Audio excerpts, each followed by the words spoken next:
Hello students, in the last class we have started the topic subject verb conquer. Alright, so the heading was the grammar topic that we were studying was subject verb conquer. A quick revision of what we did in the last class. Alright, must not be in your visual. So subject verb conquered. Alright, so here let us revise what we did in the last class quickly, and then we are going to proceed with a few other rules, right? I told you what do we mean by subject verb conquered. We mean it is subject verb agreement, right? When there is an agreement between subject and verb, only then the sentence is correct. Alright, I told you, I gave you a few rules, children. I told you the first rule that I told you was if the subject of the sentence is singular, then the verb will also be singular. Alright. So if subject is singular, the verb is singular. Like she is cooking. Right. Now here she is singular, so the helping verb is also singular. But if the subject is plural, then the verb also will be plural. Right. Like they are cooking. So here when the subject is singular, the verb is singular. When the subject is plural, the verb will be plural. If we use singular subject with plural verb, then the sentence is incorrect. And if we use plural subject with singular verb, then also the sentence is incorrect, right? So we need to use singular subject with singular verb. Alright. Then the second rule that I told you was when we use and to join two subjects which are singular. Suppose subject 1 which is also singular plus then we are putting and over here. Then subject 2 which is also singular plus verb, right? So verb here will be plural. How? Ram and Sham are going. Alright, so here Ram and Sham together becomes plural. So we have used plural verb over here. Alright, but I also told you the exceptions of it. You have to sometimes use your mind that if we are using and in between to join subject 1 and subject 2, can those two subjects be used only together?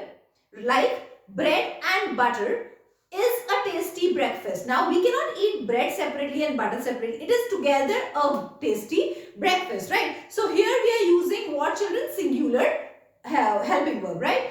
And in few cases, as I told you, time and tide wait for none, because time also waits for none and tide also waits for none. So they are considered separately. So we are going to use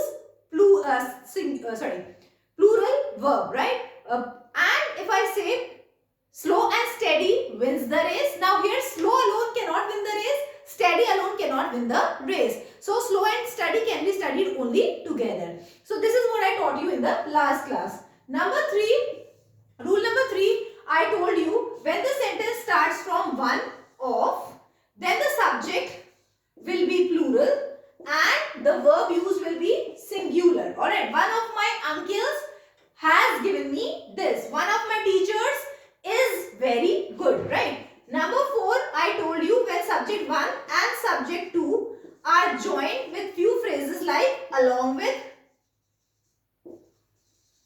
together with, then the verb that will be used will be on the basis of subject 1 always, right? These were the 4 rules that we have studied previously. Now we are going to study further. Alright. Now rule number 5. Rule number 5 says that whenever you come across a correlative conjunction, you have 3 conjunctions, right? Subordinative, coordinating, subordinating and correlative, right? Correlative conjunctions are those conjunctions which are in pair, like either, or, neither, nor, not only, but also. These pairing pairing conjunctions are known as correlative conjunctions. Alright. Now, whenever we join two subjects using correlative conjunctions like not only, Ram, but also Sham. Now the verb here not only is correlative conjunction, Ram is subject 1 but also is correlative conjunctions and Sham is subject 2. So what did I tell you? When we join two subjects using correlative conjunctions, then the verb that we will be using will be on the basis of closest subject or subject 2.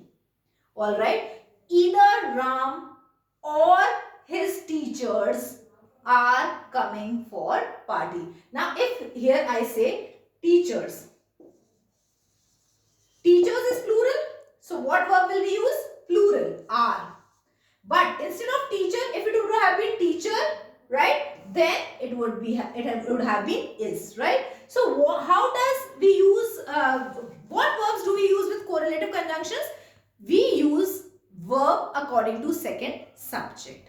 Getting me? Let us study few more examples, children. Either students or a teacher. Now, this is subject 1 which is plural.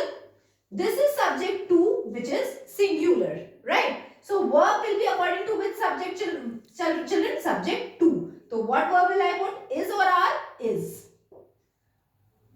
If we change it, if I make it teachers and if I make it student, alright, then the verb here will be are. Getting me this, everyone? Are you understanding? Now here, if I make both plural, then are, because we just see the second subject. Alright, now this is rule number 5. You can pause the video and you can copy it. Alright.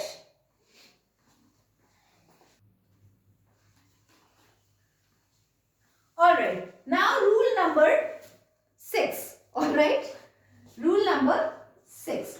Rule number 6 says that with indefinite pronouns, we have singular indefinite pronouns, we have plural indefinite pronouns. What are singular indefinite pronouns? In which we are talking about single, anybody, everybody.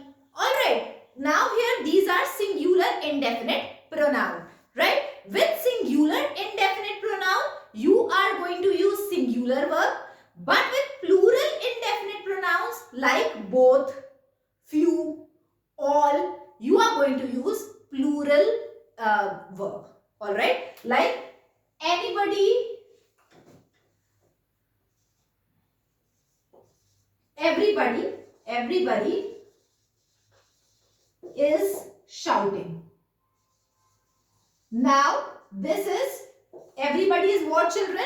Everybody is a singular indefinite pronoun. But if I write both, it is plural indefinite pronoun. With both, we are going to say both are shouting. Getting me this rule also? Getting this rule also, children? In singular indefinite pronoun, we are going to use singular verb, and in plural indefinite pronoun, we are going to use plural verb, right? Coming on next, the 7th rule is when the sentence starts from there, alright? Suppose the sentence is starting from there.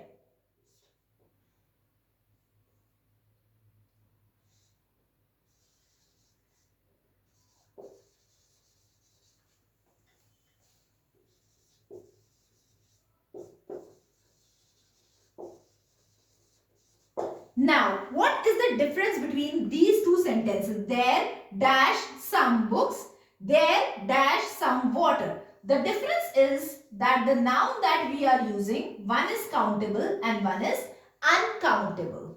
Alright. So, the verb will be according to countable noun or uncountable noun. Always remember, with countables we put plural, and with uncountable, we always put singular. So, there are some books. Books can be counted, so it is countable.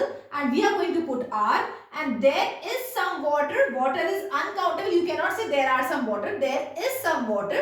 Because with uncountable, you always use is. Alright, this is next rule. Rule number 8.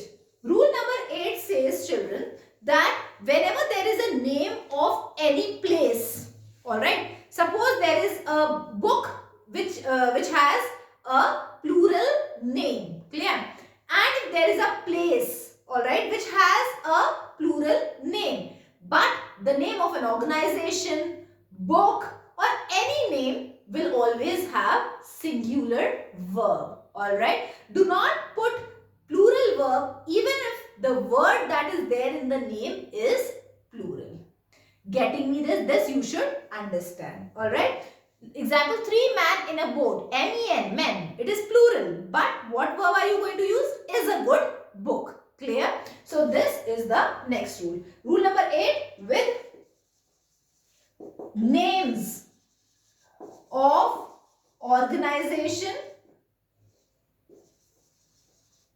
books and places, we use singular verb. This is rule number 8. Alright. Coming on to rule number 9, which is very, very important, children.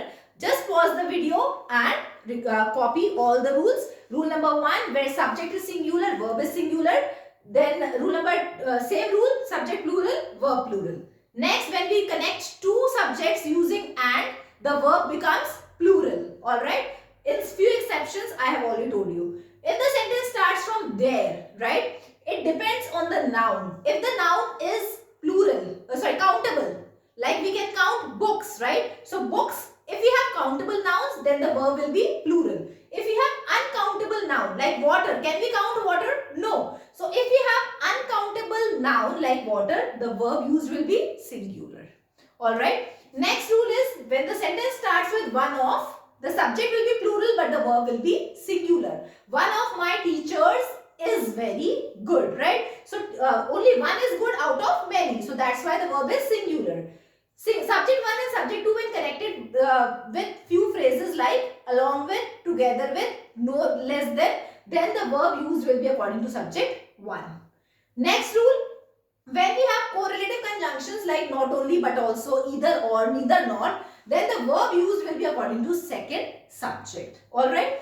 Then if we have singular indefinite pronouns, then the verb will be singular. But if we have plural indefinite pronouns like all, both, few, these pronouns come under plural indefinite pronouns. So with them we are going to use what, children?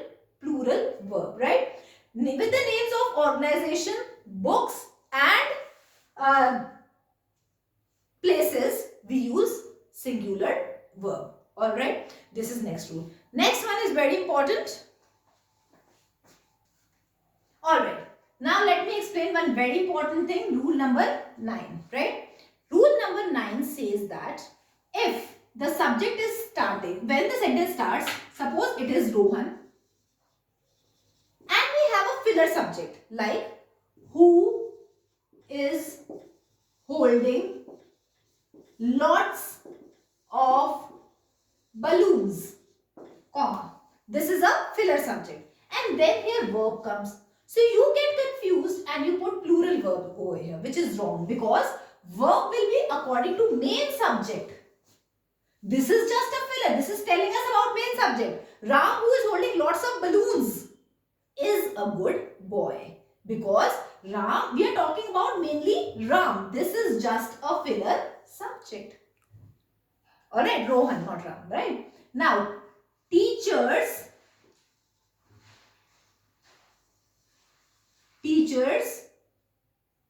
who teach class 1 are or is are. Why? Because main subject is teacher, not one, class 1.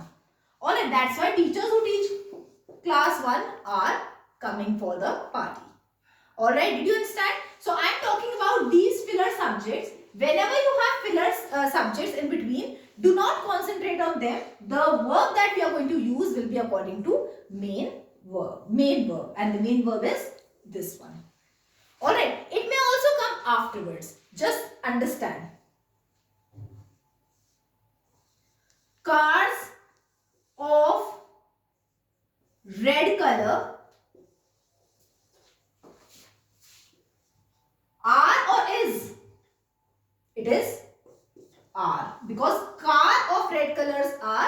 color are less. Alright, now we can write it this way also. Red color cars are less. Because again we are talking about cars. Getting me here? So we are going to see and judge what the main subject is. What is less? Color or car?